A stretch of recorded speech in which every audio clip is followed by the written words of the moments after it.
Now, there are reports that the Chargers are set to release Joey Bosa before he collects his $12.36 million roster bonus next month. Back-to-back off seasons where there have been reports of the Chargers moving on from him. Will they actually do it this year? I think they will, just because they're really restricted with their salary cap and they have a lot of holes to fill on their offense. And, as far as Joey Bosa goes, man, the dude just couldn't stay healthy. Just an extremely, extremely injury-prone player. And it's quite sad to see because when he's on the field, when he's been on the field for the Chargers since being drafted with them, a game-changer type of talent, man. And, hypothetically, if he does hit free agency, you obviously have to watch out for the Niners being really aggressive with him. Plus, why wouldn't he want to play with his brother, Nick? That just makes a lot of sense. And I think that would be a lot of fun. So, I kind of want to see that happen.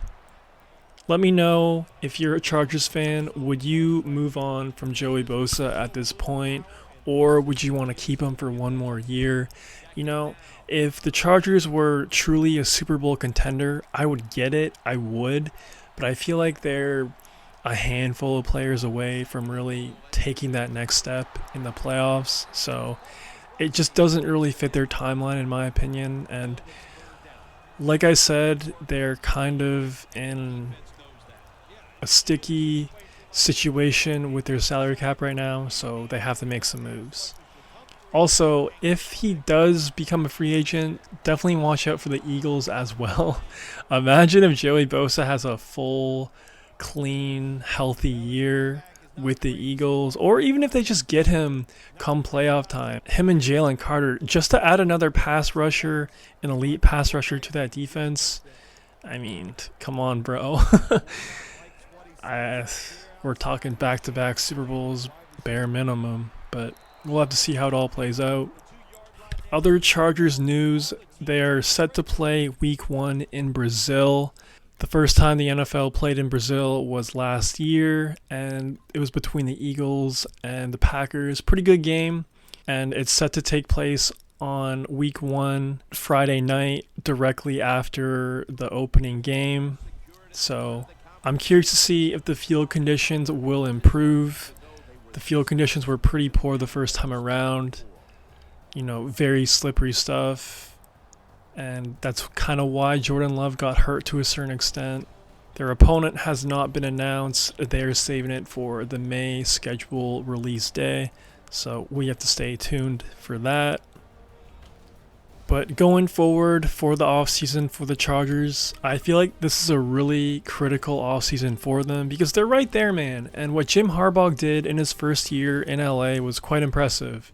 I feel like it was kind of 50-50 on whether or not he was going to take this team to the playoffs. And if you really take a look at the roster, it wasn't that impressive. So the fact that he got the Chargers to the playoffs in year one, I think that was a really, really good feat.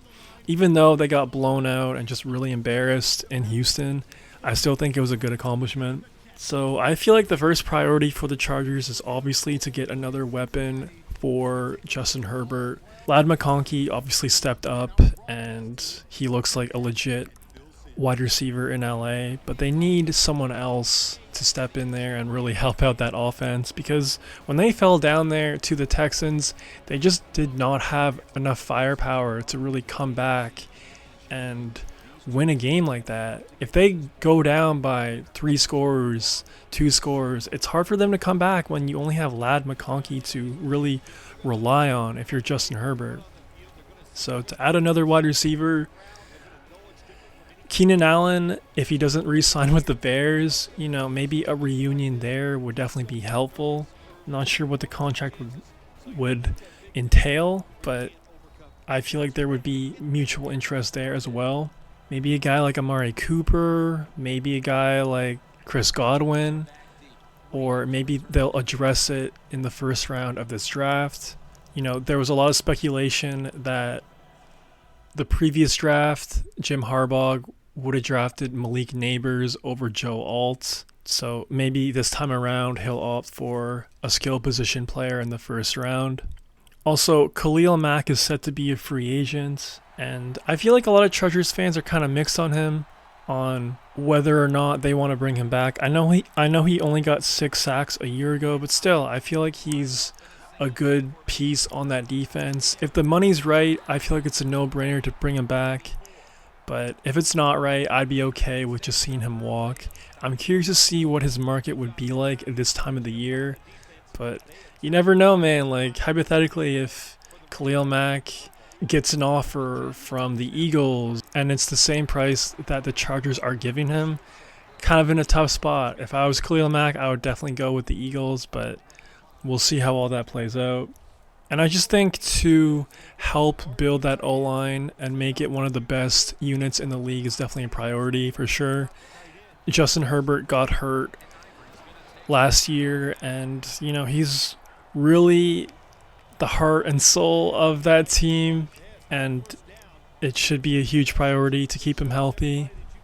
I'm curious what you think about Justin Herbert. I'm really iffy on the guy. I know he has all the skills. He has a great arm. He's obviously a big guy, but I just haven't seen him be that clutch quarterback just yet. I know he hasn't had a lot of playoff moments, but that loss in Jacksonville, that loss in Houston, 2 pretty brutal L's in my opinion. I'm sure he will get his first playoff win eventually with Jim Harbaugh. Jim Harbaugh is one of the best coaches in the NFL. So I'm sure he'll get it one day. But up to this point, I haven't really been super impressed with him, with the way the media and some fans kind of rank him. A lot of people compare him to like Josh Allen or Lamar Jackson. I don't really think he's on that tier.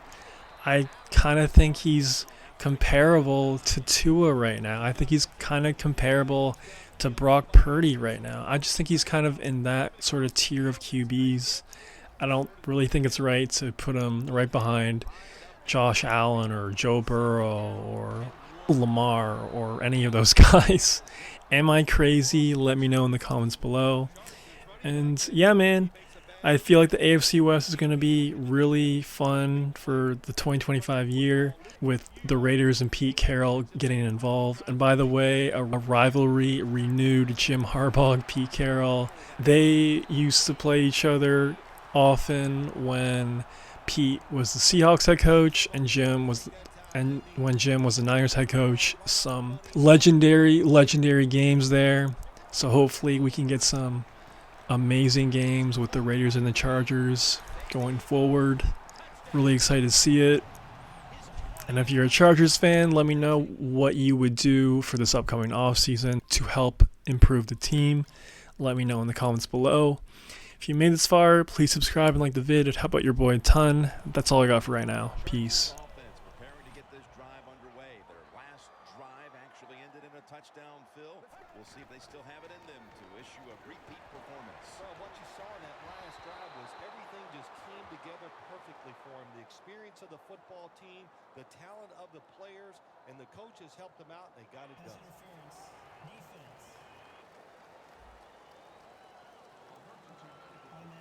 Coming to the line at the 27. The Bears lined up in the nickel. 1st and 10. The receiver turns around and defends the pass and takes away what would have been a pick. Got to give the defense a lot of credit there, don't you, Jim? They are all over the receivers, all over the field, nowhere to throw it, and it just results in an incompletion. Got hit on release. Number 8 has his pass ball incomplete. After the incomplete pass, it's 3rd down. Out of the shotgun formation. Green's going to pull in the bullet pass.